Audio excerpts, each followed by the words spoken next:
As US Arab allies explore new security options, is Trump now moving to keep Qatar firmly in Washington's camp? Is Washington opening its arms vault because it fears losing Gulf allies amid growing regional anger and uncertainty? After the Saudi-Turkey-Pakistan pact, is the US moving to reinforce Qatar ties before the Gulf security map shifts further? After Qatar gifted Trump a luxury airliner, is Doha now receiving a $4.5 billion US military package in return? As Iran warns Gulf states hosting US forces, is Washington doubling down on Qatar as a central regional partner? As the Iran war rattled the Gulf, Washington is giving Qatar a new long-range airpower edge through a proposed aerial refueling aircraft package.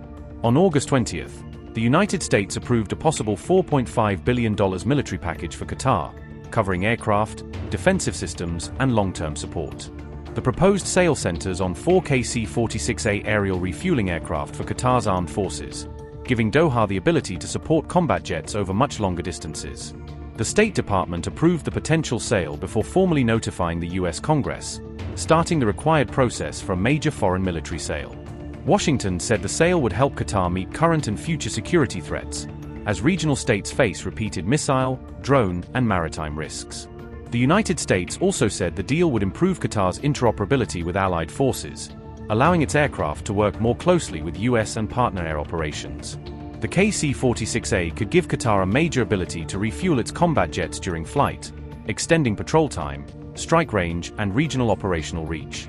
The proposed package includes 4 KC-46A aerial refueling aircraft, designed to transfer fuel to fighter jets and other compatible aircraft during flight. 8 PW-4062 turbofan engines are included in the package, providing the power plants needed to operate Qatar's proposed KC-46A tanker fleet. 4 engines would be installed on the aircraft, while 4 additional engines would be retained as spares, supporting maintenance and long-term availability. 10 ANALR-69A radar warning receivers are included, giving the aircraft an added ability to detect and warn crews about possible radar threats. 15 Guardian laser transmitter assemblies would support the tanker's infrared countermeasure systems, helping defend the aircraft against heat-seeking missiles. 8 LAIR-CM processor replacements are also included, sustaining the large aircraft infrared countermeasure system used to protect the aircraft from missile threats. The offer includes missile warning sensors and navigation systems, improving threat awareness and supporting precise flight operations during regional missions.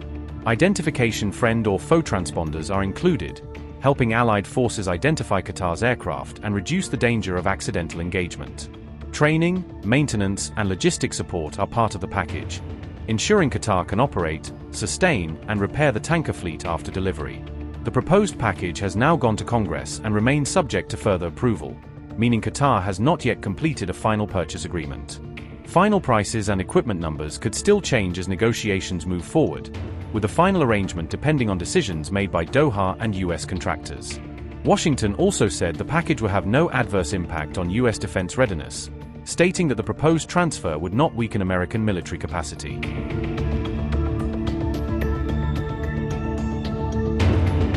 The deal emerges after months of Iranian missile and drone attacks across the Gulf, increasing pressure on regional states to strengthen air and missile defenses.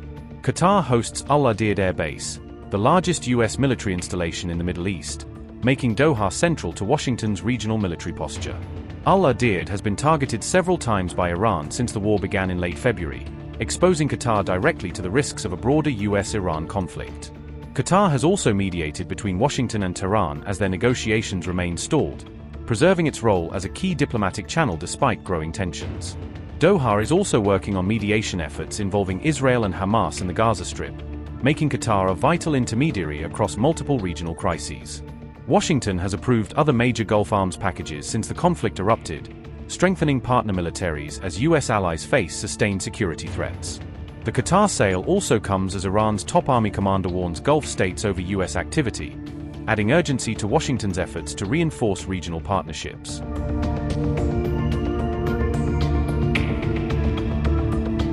Major General Abdullahi warned Gulf countries on August 19 against providing assistance or support to the U.S. military, according to Press TV.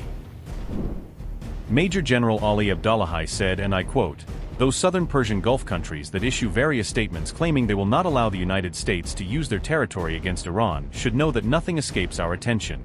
We warn that any assistance or facilitation provided to the aggressive U.S. military will be regarded as participation alongside U.S. military forces, unquote. Abdullahi questioned how U.S. forces could operate from military bases across the region without host nations being fully aware or involved.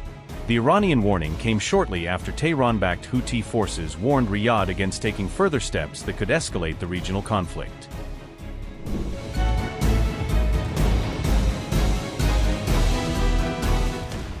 Yemen's Iran-backed Houthis launched 2 drone attacks targeting Saudi Arabia's Najran on August 20th, according to reports, escalating tensions between the two sides.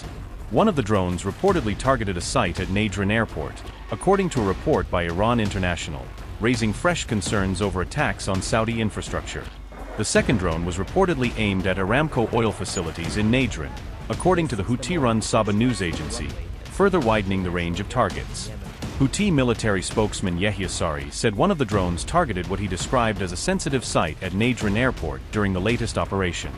Sari said the attacks were carried out in retaliation for alleged Saudi drone activity over Yemen's Sada province, according to Houthi claims. Yehia Sari said, and I quote, "By the grace of God, the Yemeni armed forces have successfully carried out 2 military operations using 2 drones. The first targeted a sensitive site of the Saudi enemy at Najran airport, while the second targeted Aramco Najran, and both operations achieved their objectives successfully by the grace of God." These 2 operations came in response to the Saudi enemy's violation of the airspace of Sada Governorate with its drones, and the armed forces will continue to protect Yemen's sovereignty from any incursion and to enforce this equation, God willing, unquote. The latest claims come amid warnings that the Houthis could expand their campaign against strategic Saudi targets as regional tensions continue to rise. Dozens of targets in Saudi Arabia's Jazan and Najran regions have reportedly been added to the Houthi target bank, according to Lebanon's Al-Akhbar newspaper. The report said Aramco facilities, oil storage sites, pipelines and export terminals could face additional attacks if the confrontation continues to escalate. Houthi officials have also warned that Saudi Arabia's critical oil infrastructure could become a major target in any broader campaign against the kingdom. Yehia Sari has further warned that Yemen could carry out more painful airstrikes against Saudi Arabia, raising the prospect of further attacks in the days ahead. Upgrade your news experience with the all-new HT app. Download now.